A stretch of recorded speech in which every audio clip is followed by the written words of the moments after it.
சேனலை சப்போர்ட் பண்ணி நம்ம ஒர்க் ஷாப்பில் மேனிஃபெஸ்டேஷனில் ஜாயின் பண்ணி நல்ல பலனை பெற்ற அனைத்து நல்ல உள்ளங்களுக்கும் நன்றி நன்றி நன்றி.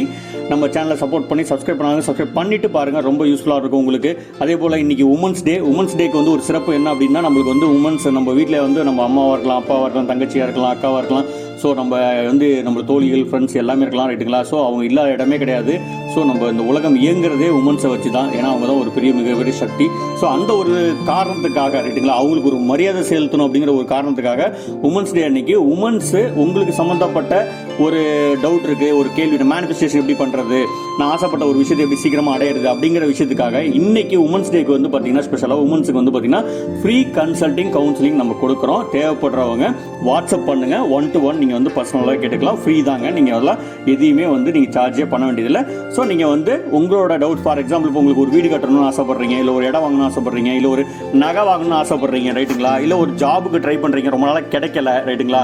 இல்லை ஒரு மாதிரி உங்கள் வீட்டில் ஒரு விஷயத்துக்கு நீங்கள் ஆசைப்படுறீங்க, ரொம்ப நாளாக அதுக்காக வந்து வெயிட் பண்ணுறீங்க, கிடைக்கல. அதை வந்து நம்ம பார்த்தீங்கன்னா நம்ம ஈர்ப்பு விதி யூஸ் பண்ணி, நம்மளோட லா ஆஃப் அட்ராக்ஷன் யூஸ் பண்ணி ரொம்ப ஈஸியாக நம்ம அட்ராக்ட் பண்ணலாம். இன்றைக்கி அதான் பண்ணிட்டு இருக்காங்க பெரிய பெரிய கோடீஸ்வரர்கள். இது நம்ம ஆட்களுக்கு நிறைய பேருக்கு தெரியல அப்படிங்கிற ஒரு விஷயத்தினால தான் நான் இதை வந்து உங்களுக்கு உங்கள் முன்னாடி வந்து இன்றைக்கி வந்து பார்த்தீங்கன்னா உமன்ஸ் டேக்கு ரொம்ப ஃப்ரீ சர்வீஸாக உங்களுக்கு இது ஆஃபர் பண்ணுறோம். ஸோ நிச்சயமாக உங்களுக்கு இது ரொம்ப யூஸ்ஃபுல்லாக இருக்கும்னு நினைக்கிறேன். ஸோ உமன்ஸ் வந்து லேடிஸ் வந்து உங்களுக்கு இந்த லா ஆஃப் அட்ராக்ஷன், மேனிஃபெஸ்டேஷன் இது மூலமாக அட்ராக்ட் பண்ணணும், இது மூலம் உங்களோட லைஃப் கோல் அச்சீவ் பண்ணணும் அப்படின்னு நினைக்கிறவங்க ஜஸ்ட் வாட்ஸ்அப் பண்ணுங்கள். நீங்கள் வந்து இந்த செஷனை நீங்கள் அட்டன் பண்ணிக்கலாம். தேங்க்யூ.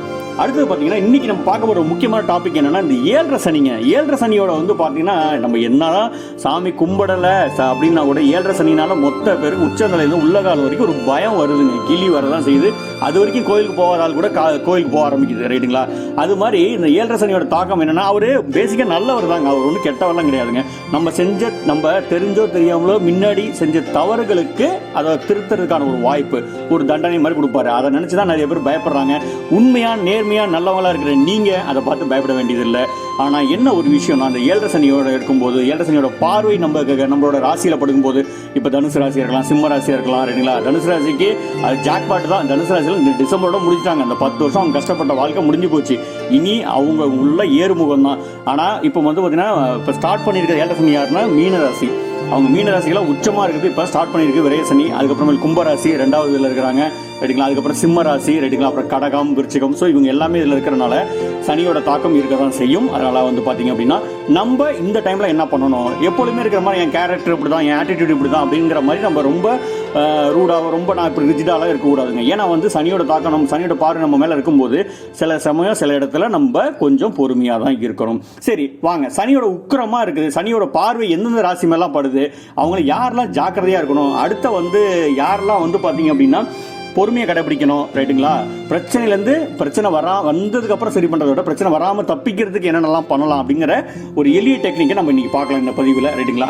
அதில் முக்கியமான ராசி வந்து பார்த்தீங்கன்னா ஃபர்ஸ்ட் சொல்ல வேண்டிய ராசி நம்ம மீன ராசி தான். பாவம், நம்ம மீன ராசி நான் ஏற்கனவே சொல்லியிருக்கேன், ஒரு எச்சரிக்கை பதிவு போட்டிருக்கிறேன், பரவாயில்ல இந்த வாட்டியும் சொல்லிடுறேன். வந்து பார்த்தீங்கன்னா மீன ராசிக்கு 7.5 சனி இருக்குது. அது வந்து பார்த்தீங்கன்னா வந்து முக்கியமாக வந்து விரய சனியாக இருக்குது. அதனால என்ன நடக்கும் அப்படின்னா பணம் விரயம் நிறைய நடக்க தான் செய்யுங்க. இதை தவிர்க்க முடியாது. ஏன் எனக்கு மட்டும் அப்படி நடக்குதுன்னு நினைக்காதீங்க, ரைட்டுங்களா? இதெல்லாம் நடந்து தான் தீரும், ரைட்டுங்களா? இதெல்லாம் எழுதப்பட்ட விதி. ஒன்று என்ன பண்ணலாம்னா, நீங்கள் வர்ற பணத்தை சேஃப்டி பண்ணிக்கலாம், ரைட்டுங்களா? இப்போ ஒன்றும் இல்லை, ஆனால் பணம் வரும் உங்களுக்கு. மீன ராசிக்கு வந்து ஏதாவது ஒரு சோர்ஸ் மூலமாக பணம் வந்துகிட்டு இருக்கும், ரைட்டுங்களா? பணம் வராமையே இருக்காது. ஆனால் என்னன்னா வர்றது, செலவு பண்ணுறது, போகிறதுன்னு அப்படின்னு இருக்கும், ரைட்டுங்களா? அதே போல் வந்து பார்த்தீங்கன்னா ஒரு முடிவு எடுக்கிறதுல பார்த்தீங்கன்னா ஒரு தடுமாற்றம், ஒரு குழப்பம், ரைட்டுங்களா? ஒரு பயம், இதெல்லாம் கொஞ்சம் தோணும். எல்லாம் பார்த்தீங்கன்னா இப்போ போன வருஷம் அது முன்னாடி வருஷம்லாம் டக்கு எடுத்துருவீங்க, ரைட்டுங்களா? ஆனால் இப்போ என்னன்னா அதே போல் இந்த மாதிரி ஒரு நெகட்டிவ் தாட்ஸ், அதாவது எதிர்மறை எண்ணங்கள் வந்து மீனராசிகளுக்கு அதிகமாக வரும் இந்த டைமில். ஆனால் மீனராசி அன்பர்களே, தயவு செஞ்சு பொறுமையாக இருங்க.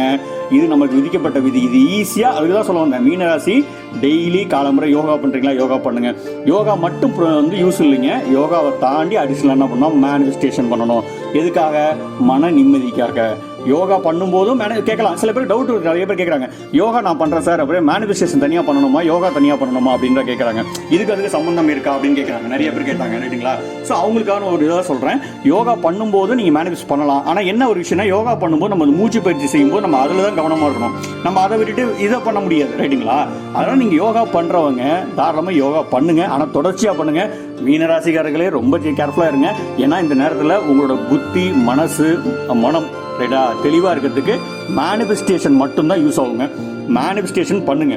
நான் அமைதியாக இருக்கேன், நல்ல உடல் ஆரோக்கியத்தோட இருக்கேன் அப்படிங்கிற மாதிரி ஒரு பொறுமையாக நிதானமாக இது பண்ணுங்க. ரைட்டுங்களா? ஸோ சனியோட பார்வை உக்கிரமாக இருக்கிறதுனால விரேசன் செலவு, நல்ல செலவு இருந்தால் பண்ணிவிடுங்க. ஒரு இடம் வாங்குறது, தங்க நகை வாங்குறது, பிள்ளைங்களை படிப்புக்கு செலவுனா டக்குன்னு பண்ணிவிடுங்க. ரைட்டுங்களா? இதுக்கு அடுத்த கேட்டகரியில் இருக்கிறவங்க யாருன்னா கும்பராசி. கும்பராசிக்கு 7.5 சனியில் 2வது கட்டத்தில் இருக்கிறாங்க. அதனால என்ன வரும்னா பிரச்சனை வரும்னா, இவங்களுக்கு கும்பராசி வந்து சாதாரணமாக ரொம்ப எமோஷனலான பர்சன் இவங்களாம். அவங்க வந்து பார்த்தீங்கன்னா சடனாக வந்து உணர்ச்சி வசப்படுவாங்க. இதனால என்ன ஆகும்னா, இப்போ சனியோட பார்வை, சனியோட இருக்கிற 7.5 சனியில் இருக்கிறதுனால ரொம்ப கோபதாபங்கள் அதிகமாக வரும். அந்த விட்டு கொடுத்து போகணும் அப்படிங்கிறதுலாம் வராது. நான் இப்படி தான் அப்படிங்கிற மாதிரி இருப்பாங்க. அதனால என்ன வேலை பார்க்குற இடத்துல தேவையில்லாமல் உங்களை தப்பாக புரிஞ்சுக்குவாங்க. சண்டை சச்சரவு ஜாஸ்தியாகிடும். இவங்க வந்து சொல்கிறத கேட்க மாட்டாங்க, இவங்க எல்லாமே இப்படி தான் பண்ணுறாங்க. அது நீங்கள் வேணுக்குன்னே பண்ணலை, இந்த நேரத்தில் அப்படி மாதிரி நடக்க வைக்கும். ரைட்டுங்களா?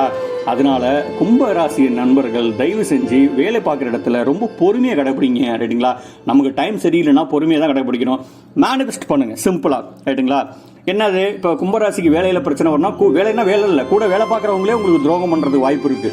உங்களுக்கு என்னன்னா ஒரு போட்டு கொடுத்துருவாங்க. ரைட்டுங்களா? இவங்களாப்பா, இவங்க வந்து அந்த வேலை செய்ய மாட்டாங்க, இவங்க செய்யலை, இது பண்ணலை. நீங்கள் செஞ்சு நீங்கள் நேர்மையாக இருந்து கரெக்டாக தான் இருப்பீங்க. ஆனால் என்ன பண்ணுவாங்கன்னா, உங்கள் மேலதிகாரிகிட்ட, உயரதிகாரிகிட்ட தப்பாக உங்களை பற்றி ப்ரொஜெக்ட் பண்ணுவாங்க. அதை அவங்களும் நம்பிடுவாங்க. ஏன்னா உங்களுக்கு இப்போ 7.5 சனி. ரைட்டுங்களா? இதை நீங்கள் கண்கூட பார்த்துருக்கலாம். ரைட்டுங்களா? என்னடா அது இவ்வளோ பெரிய கஷ்டப்பட்டு நம்ம வேலை பார்க்குறோம், உழைப்பு போடுறோம், ஆனால் நமக்கான ஒரு அங்கீகாரம் கிடைக்கலன்னு ஒரு ஆதங்கத்தில் கும்பராசி நேயர்கள் இருக்கிறீங்க. உண்மைதாங்க, இல்லைன்னு இருக்கல. ஆனால் என்னன்னா, இந்த டைமில் நீங்கள் மேனிஃபெஸ்ட் பண்ணுங்க. எது சம்மந்தமான, இப்போ உங்களுக்கு வேலையில் பிரச்சனை இருக்குன்னா வேலை சம்மந்தமாக மேனிஃபெஸ்ட் பண்ணுங்க. ரைட்டுங்களா?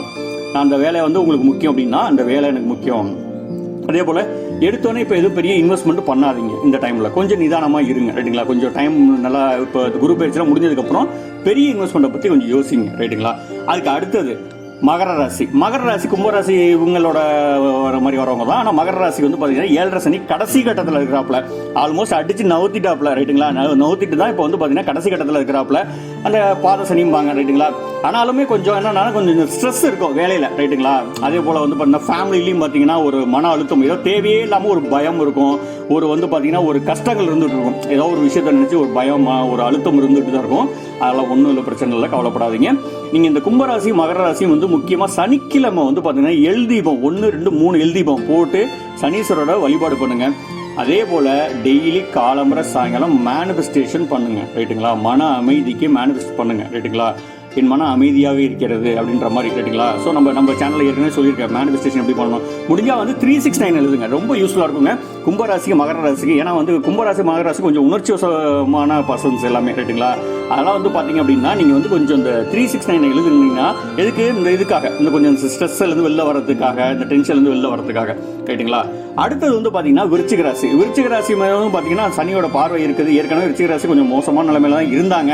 இப்போ கொஞ்சம் நல்ல டைம் வர மாதிரி இருக்குது. ஆனால் வந்து பார்த்தீங்கன்னா என்னன்னா, இந்த குரு பயிற்சி வரைக்குமே அவங்களுக்கு டைம் சரியில்லை. விருச்சிக ராசிக்கு வரும் தொட்டதெல்லாம் நஷ்டம். அதே போல் வந்து பார்த்தீங்கன்னா வெளியில் வம்பு வழக்கு, கோர்ட்டு கேஸு, பணப்பிரச்சனை, முக்கியமாக பணமால பிரச்சனைகள், பணம் கொடுக்கறதில்ல, வாங்குறதில்ல, ஏகப்பட்ட பிரச்சனைகள் இருக்க தான் செய்யும். ரைட்டுங்களா? அதே போல் வந்து குருவோட சப்போர்ட் இல்லாதனால விருச்சிக ராசி நேயர்கள் வந்து பார்த்தீங்கன்னா கொஞ்சம் இல்லை, ரொம்ப கேர்ஃபுல்லாக இருங்க, வேற வழி கிடையாது. அதே போல் வந்து பார்த்தீங்கன்னா வந்து இங்கே புதுசாக தொழில் ஸ்டார்ட் பண்ணுறேன், அதை பண்ணுறேன், இது பண்ணுறேன்னு சொல்லாதீங்க. ஏன்னா ஏற்கனவே போயிருக்கும், ஏற்கனவே நல்ல டைம் வந்துச்சு, அதை விட்டுட்டீங்க விருச்சிக ராசிக்காரர்கள் நிறைய பேர். சில பேர் வந்து அதை கரெக்டாக கேட்ச் பண்ணி போயிட்டீங்க. இப்போ எந்த தொழிலில் இருக்கீங்களோ அதை வந்து நீங்கள் கண்டினியூ பண்ணுறது தான் நல்லது. இல்லையே எனக்கு வேலையே கிடைக்கல, நானே சும்மா தான் இருக்கேன், எதில் போகிறது எனக்கு தெரியல அப்படிங்கும்போது எது கிடைக்குதோ அதில் ஃபஸ்ட்டு போயிருங்க. இப்போ போய் நீங்கள் என்ன பண்ணலாம்னா இன்னும் ஒரு 4, 5, 6 மாதத்துக்கு இல்லைன்னா ஒரு இந்த வருஷம் வரைக்கும் கொஞ்சம் அமைதியாக இருக்கிறது நல்லது. புதுசாக ஏதாவது பெருசாக முதலீடு போட்டு பண்ணுறேன்னு பண்ணிங்கன்னா சர்வமும் நஷ்டம். கொஞ்சம் ஜாக்கிரதையாக இருக்க வேண்டும்.